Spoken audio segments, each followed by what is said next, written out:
Hi everybody, welcome back. In this video we're going to be talking about the rendering section, specifically lighting. So if we click on that, this lighting tab pops up. I'm just going to dock it right here. I'm going to expand this a little bit more. We drop this down. So the lighting settings has many features, many things you could change, many things you could do when dealing with lighting. So we're first going to talk about the lighting setting asset. Right now it's set to none. So to create one, what you could do is go to your project tab, right click, go to create, go to lighting settings, and with that you can name whatever you want, click on it, and then go to your inspector window. And right here you could auto generate it. You could use real-time global illumination, which uses Unity's lighting system. So it's what the lighting system that it uses that causes lights to bounce around and everything like that. So you could just check that on, and then real-time environment lighting will also be checked on, and indirect resolution will be highlighted or unlocked. So you could also have baked global illumination. So if you wanted to have like baked light maps, you could do that. Lighting mode, so you could read the different lighting modes here. There's shadow mask, there's subtractive, and there's baked indirect. Each one has their own little benefits, pros and cons. Now there's the light mapping settings. So you could use progressive CPU to do your light mapping. You could use the progressive GPU, which is in preview, or you could use Enlighten. If you use Enlighten, you just have to use Enlighten Bake GI.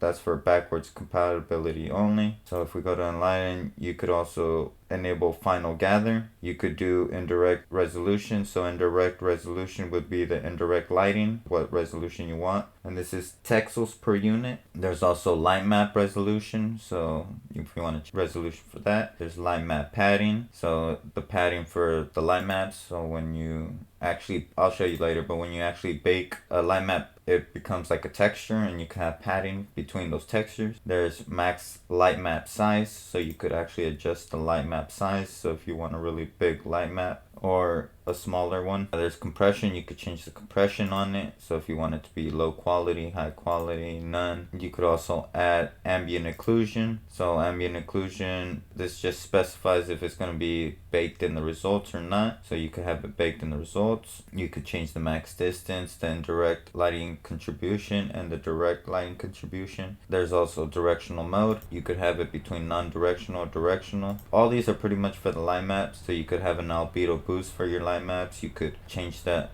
indirect intensity. I'll show you later when I add fog for the lighting settings. You could also change the parameters of the light map, so from medium to high resolution, low resolution, all that. And you could create your own light map parameters. And you could also go to over here, go to create light map parameter. Now let's go back. So to the scene, we'll just add this new light map setting or lighting settings, and then it will pretty much get all the lighting settings. So all these will appear right here, and you could just automatically switch it right here as well. So if you switch it here, it'll switch over there, and if vice versa. So if you have it to CPU or GPU, it will have some additional settings like progressive updates. If you want to have multiple important sampling, so multiple sampling. If you want direct lighting sample, this is the resolution. So the resolution for direct lighting and indirect lighting, environment samples, so anything in your environment. This is the minimum light bounce for indirect lights, the max bounce slice for indirect lights. You can have filtering, so you could have it at advanced, and you could change your filtering as you wish, and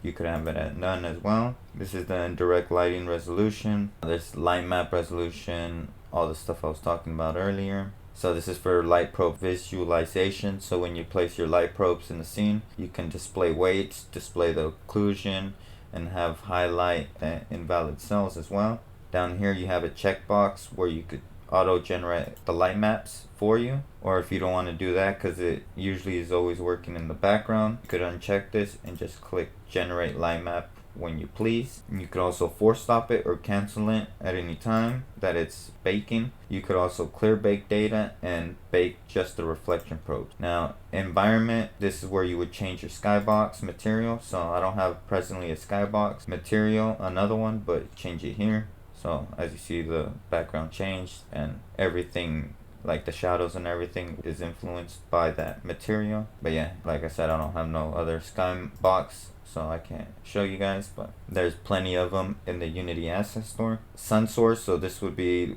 what is casting your shadows and everything like that. Usually you would use a directional light. but you can use, let's say, this point light. I mean, they don't really make sense, but you could use that as well. Okay, so there's real-time shadow color. This will just change the shadow color as it says. You could just change it. If it's not changing right away, you could generate lighting, and if that doesn't work, what you could do, so as you can see right here, I put generate lighting, and now I can't change it. For this to work, shadow mask, the lighting mode would actually have to be subtractive and not shadow mask. So now if I hit generate lighting, now you can see I could change it to any color I want. But yeah, let's keep going. So there's environment lighting. You could use a skybox as your environment lighting. You could use a gradient. You could change the sky color. You could change the equator color. You could also change the ground color down here. So you could change the ground color, all that. And then you could also have it just to one single color. See, it changes to one single color. Put it back to skybox. Now you could also, let me hit generate lighting. You could also change the intensity multiplier. So that's like the brightness, as you can see, it just of the skybox or the environment lighting. There's also environment reflection. You could use a skybox, or you could use a custom one, which just requires a texture, which will be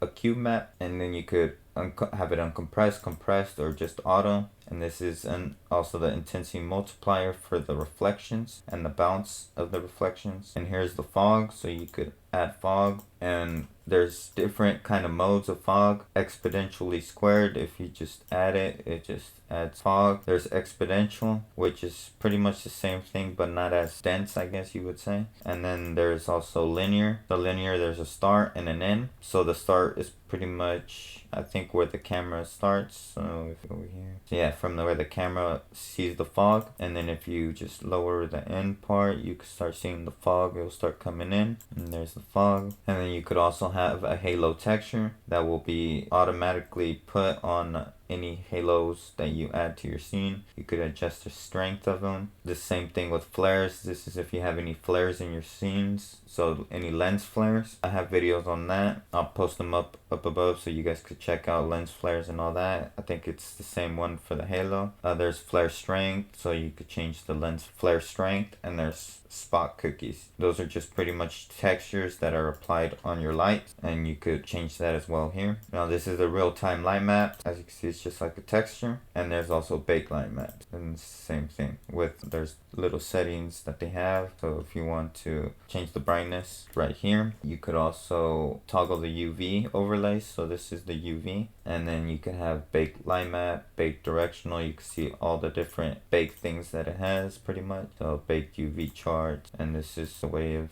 debugging your light maps, checking out your light maps, making sure everything's fine and good. And yeah, that's pretty much it for this video. It was a lot of things to say in a short amount of time, so if you guys have any questions, feel free to ask in the comments below. I know I kind of went past it real quick, so I didn't explain everything completely, but if there's something that you guys want to know in better detail, leave me a comment down below and I will do my best to answer it. But other than that, once again, thank you guys. Hit that like button if you guys enjoyed this video. Hit that subscribe button so you guys can continue seeing more videos like this, and it'll help the channel out a lot and help other people that want to learn about the lighting settings find this video. So once again, thank you guys.